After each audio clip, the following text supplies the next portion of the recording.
ভয়ে নতুন সিদ্ধান্ত নিল ভারত।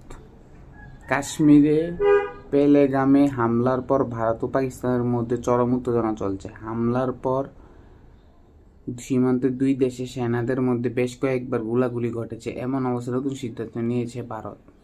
মঙ্গলবার 29 এপ্রিল আনন্দবাজার পত্রিকার প্রতিবেদনে তথ্য মতে ভারতের জম্মু ও কাশ্মীরে ফের হামলার আশঙ্কা রয়েছে দেশটির সরকার। সেই ভয়ে কাশ্মীর 48টি পর্যটক কেন্দ্র বন্ধ করে দিল রাজ্যের সরকার। ঝুঁকি এড়াতে কাশ্মীরের মোট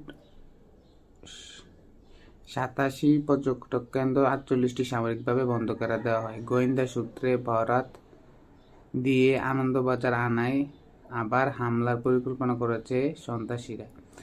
গত কয়েকদিন ধরে কাশ্মীরের বিভিন্ন জায়গায় সন্ত্রাসীরা একাধিক স্লিপার সেল সক্রিয় করে। এই অবস্থায় জনপ্রিয় কোনো পর্যটক কেন্দ্র হামলা হতে পারে সেই আশঙ্কা 48টি পর্যটক বন্ধ করেছে কাশ্মীর। এর আগে গত 12 এপ্রিল পেহেলগামে হামলার পর পাকিস্তানে দায়ী করে একাধিক পদক্ষেপ নিয়েছে ভারত।